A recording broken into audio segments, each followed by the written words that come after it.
Nous allons aujourd'hui aborder les deux types de marchés financiers, les marchés centralisés et les marchés décentralisés.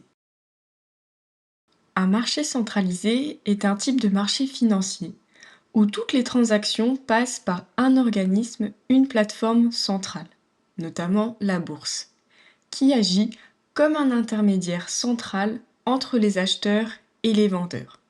Les courtiers, autrement dit les brokers, passent les ordres pour les investisseurs. Un marché centralisé, c'est comme une place de marché unique où tout le monde vient acheter et vendre. Tout est organisé, réglementé et transparent, car les autorités financières surveillent les opérations. Cette surveillance offre un cadre sécurisé et réduit les risques de fraude. Dans un marché centralisé, les prix sont fixés selon l'offre et la demande sur la plateforme centrale. Les prix sont donc les mêmes pour tout le monde à un moment donné. Un avantage pour les traders, notamment débutants. Les marchés centralisés, de par leur cadre organisé, présentent souvent une forte liquidité. Autrement dit, il y a beaucoup d'acheteurs et de vendeurs, ce qui facilite le passage des ordres. À partir de ce que nous venons de voir, les marchés centralisés présentent ainsi plusieurs avantages, notamment pour les traders débutants, de par leur cadre structuré. Ils sont sécurisés et réglementés par des organismes de contrôle, qui protègent donc les investisseurs. Tout se passe en effet au même endroit avec des règles fixes. L'accès à l'information participe également à ce cadre structuré. En effet, les sociétés cotées doivent fournir des informations claires et régulières, notamment sur leurs résultats financiers ou leur actualité, ce qui permet aux investisseurs de prendre des décisions éclairées. La forte liquidité rend également le trading fluide et efficace avec des achats et des ventes rapides. Afin d'illustrer ce que sont les marchés centralisés, nous allons vous présenter les deux plus grands marchés centralisés du monde, le New York Stock Exchange et le Nasdaq. Le New York Stock Exchange a été créé à la fin du XVIIIe siècle et se situe à Wall Street, à New York. C'est le plus grand marché mondial en termes de capitalisation boursière, de valeur totale des entreprises cotées.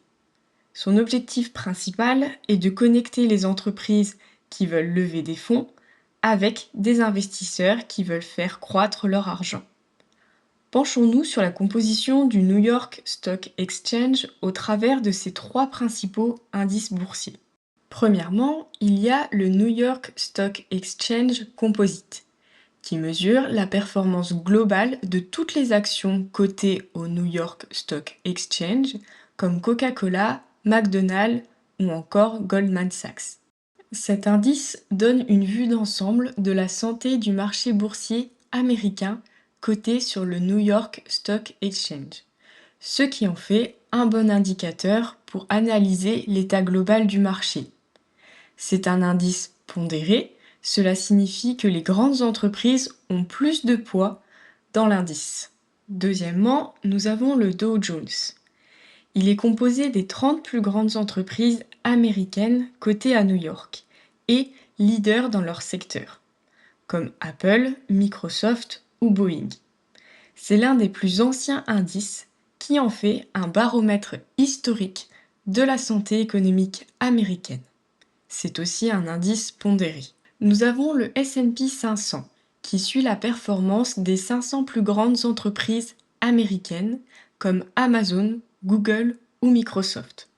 C'est un indice pondéré de référence pour suivre la santé économique américaine et le sentiment du risque. Si besoin, nous parlons plus en détail du sentiment du risque dans les cours dédiés à la gestion du risque. Toutes ces caractéristiques en font donc un indice très utilisé par les professionnels et les particuliers.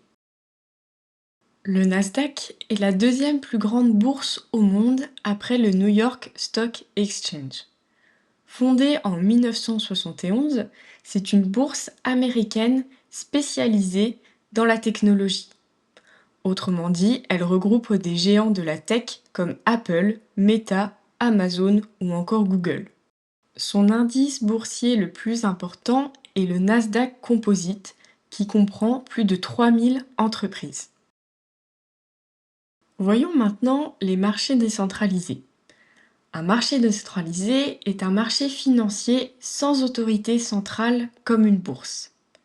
Les transactions se font directement entre les participants, et donc les acheteurs et les vendeurs, souvent via des réseaux informatiques. Les marchés décentralisés ont plusieurs avantages. L'absence d'intermédiaires réduit souvent les frais par rapport à un marché centralisé. Autre point, ils sont très accessibles, tout le monde peut y participer. Et enfin, l'investisseur a la main directe sur ses actions. Toutefois, les marchés décentralisés présentent également des inconvénients. Il y a peu ou pas de régulation, étant donné qu'aucune autorité centrale ne régule. Autre point, l'interface technique n'est pas toujours adaptée, notamment aux débutants. Et enfin, il y a des risques de bugs ou de piratage si le marché est mal sécurisé. Les marchés décentralisés sont très répandus dans les crypto-monnaies.